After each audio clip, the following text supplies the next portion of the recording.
Right BRS party నాయకురాలు సత్యవతి రాథోడ్ మాట్లాడుతున్నారు. ఇప్పుడు లైవ్ చూద్దాం. మరి వాళ్ళకు వాళ్ళు పూనుకొని కూడా తనకు నచ్చజెప్పే ప్రయత్నం కానీ వారు చేసే పని అది సరైనది కాదని చెప్పే ప్రయత్నం చేసినా తన తీరు మార్చుకోలేదు, తన పద్ధతి మార్చుకోలేదు. కాబట్టి ఇంత పెద్ద నిర్ణయాన్ని వారు తీసుకున్నారు. ఇవాళ 50 మంది తెలంగాణ ప్రజానికం కేసీఆర్ గారిని అభిమానించేవాళ్ళు, బీఆర్ఎస్ పార్టీని నమ్ముకొని ఉన్నవాళ్ళు, కేసీఆర్ తిరిగి రావాలి, తిరిగి నిలదొక్కోవాలని ఆకాంక్షించే వాళ్ళందరూ కూడా ఇవాళ హర్షిస్తూ ఉన్నారు.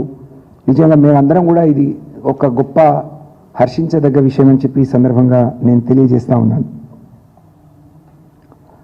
దీని ద్వారా పార్టీ కంటే ఎవరు ముఖ్యం కాదు. పార్టీలో ఎంత పెద్దవారైనా పార్టీ తర్వాతనే ఏదన్నా అనే విషయాన్ని కార్యకర్తలకు కానీ మరి నాయకులకు కానీ ఒక సరైన రీతిలో ఒక మెసేజ్ని ఇచ్చినట్టుగా మేము భావిస్తూ ఉన్నాం.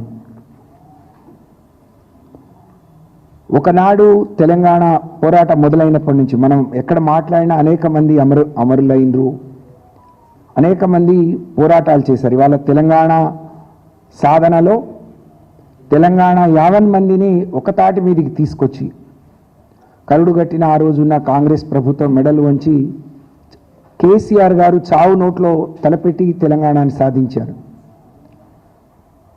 సాధించుకున్న తెలంగాణను 10 ఏళ్ళు ఒక తండ్రి మనసుతో, ఒక కుటుంబ పెద్ద ఆ కుటుంబ బాగు కోసం, తన కన్న పిల్లల కోసం, సమాజంలో ఆ కుటుంబం గౌరవంగా ఉండాలని కోరుకున్నట్టే ఈ రాష్ట్రం దేశంలో అగ్రభాగాన ఉండాలి.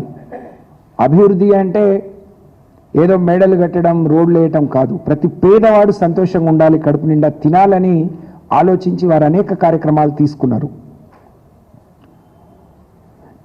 ఇంత గొప్ప నాయకుడు ఇవాళ 20 నెలలకే ప్రజలందరూ గుర్తించి తిరిగి కేసీఆర్ గారు లాంటి నాయకుడు తెలంగాణకు అవసరమని చెప్పి గుర్తిస్తున్న క్రమంలో మరి కవిత గారు మాట్లాడిన మాటలు నమ్ముకున్న నాయకులను, ప్రజల్ని కూడా ఎంతో మానసిక వేదనకు గురి చేసింది.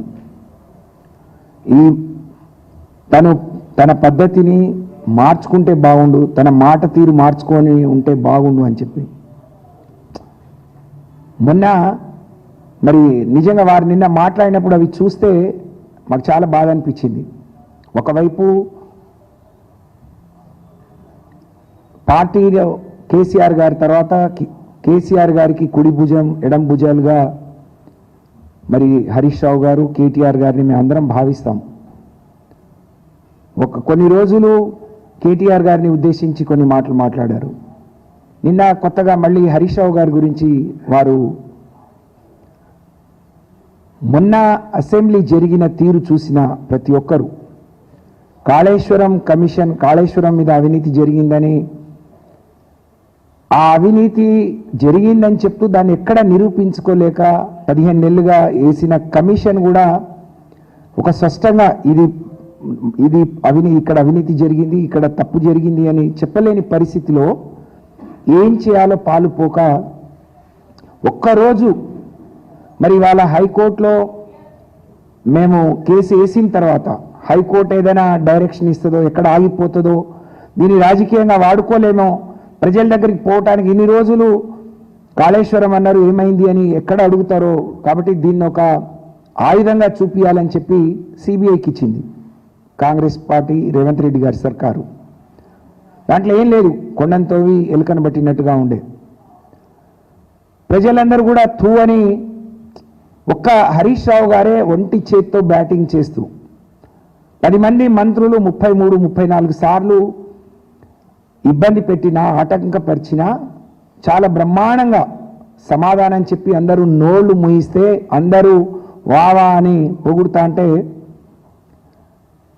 దాన్ని ఇంకా మేము ఒక రకంగా అసెంబ్లీలో సాధించిన విజయాన్ని మేము అనుభవిస్తా అంటే మర్చిపోలేని పరిస్థితిలో ఇలాంటి తను ఇలా మాట్లాడటం అనేది తప్పకుండా తన వెనక ఇదెవరో ఉండి మాట్లాడిస్తున్నట్టు పార్టీని నష్టం చేసే పనులు చేయిస్తున్నట్టుగా మేము భావిస్తూ ఉన్నాం. తను నిన్న మాట్లాడుతూ అన్నారు నేను తోలుబొమ్మను కాదు అని.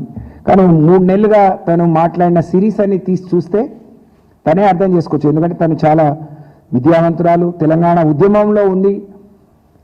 తెలంగాణ ఉద్యమానికి తను కూడా కలిసి ఆ రోజు మరి బతుకమ్మతో మహిళలందరినీ ఒక తాటి మీదకి తీసుకొస్తే ఈ తెలంగాణ ఉద్యమంలో సకల జనులు ఉద్యమం చేసిండ్రు.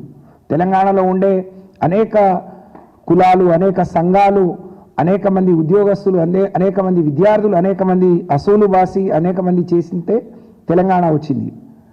అందరికీ అన్ని అవకాశాలు రాకపోవచ్చు, కానీ కవిత గారిని బ్రహ్మాండంగా కేసీఆర్ గారు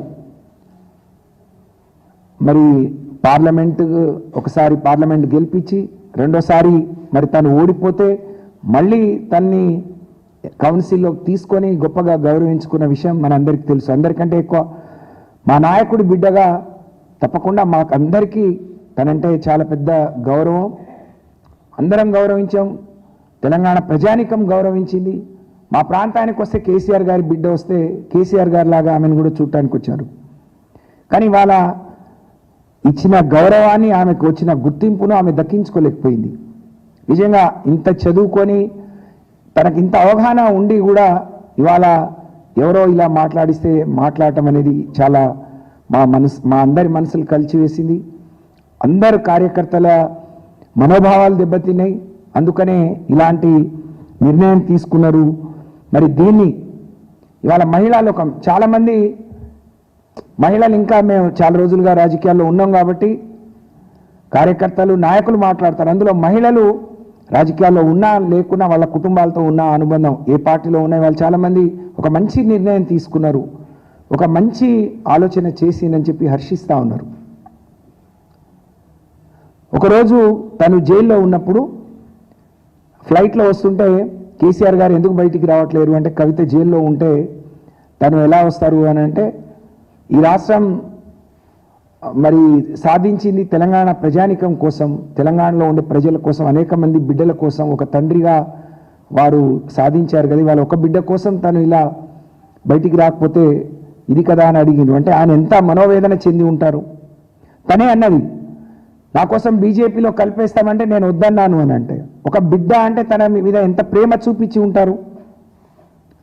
ఇవన్నీ మర్చిపోయి ఇవాళ పార్టీని, కేసీఆర్ గారిని, లేకుంటే హరీష్ రావు గారిని, సంతోష్ రావు గారిని, కేటీఆర్ గారిని, లేకపోతే పార్టీని, మరి పార్టీ ఉంటే ఎంత పోతే ఎంత అని మాట్లాడితే, మరి పార్టీ ఇన్ని లక్షల మంది అభిమానించే పార్టీ, ఇన్ని కోట్ల మంది ఆదరించి నిలబెట్టిన పార్టీ, అటువంటి పార్టీ ఉంటే ఎంత పోతే ఎంత అని మాట్లాడితే అసలు నువ్వు ఉంటే ఎంత లేకపోతే ఎంత అనే పరిస్థితి ఈరోజు ప్రజలు ఆలోచించే, కార్యకర్తలు ఆలోచించే పరిస్థితి వచ్చింది అని అంటే దీనికి తను మాత్రమే బాధ్యురాలని చెప్పి తెలియజేసుకుంటూ, ఇంత గొప్ప నిర్ణయం కన్న బిడ్డైన తన గుండెల మీద ఆడుకొని మరి తను నడక నేర్పిన బిడ్డ, తను అన్నీ నేర్పి ఇక్కడ వరకు నడిపించి తన బిడ్డ చాలా గొప్పగా ఉండాలని మనసులో ఎంత ఉన్నా ఇవాళ ఇలాంటి నిర్ణయం తీసుకోవటం అంటే పార్టీ ముందు కార్యకర్తల కంటే ఏది ఎక్కువ కాదు, బిడ్డ కాదు, కుటుంబం కాదు. నా పేగు బంధం కంటే నా పార్టీ బంధం, నా పార్టీతో నాతో కలిసి అడుగులేసిన కార్యకర్తలే ముఖ్యం, ప్రజలే ముఖ్యమనే కేసీఆర్ గారు ఏదైతే ఈ నిర్ణయం తీసుకున్నారో దాన్ని మేము మనస్ఫూర్తిగా స్వాగతిస్తూ మరి వారిని ఆ నిర్ణయాన్ని నిజంగా చాలా ఇది హర్షించేదగ్గ విషయంగా మరి తెలియజేసుకుంటూ, ఇలాంటి గొప్ప నిర్ణయం తీసుకున్న నాయకుడు, అలాంటి నాయకుడితో కలిసి పనిచేయటం ఒక ఆడపిల్లలుగా మేము అదృష్టంగా భావిస్తూ మరి మీ అందరికీ మరొకసారి నమస్కారాలు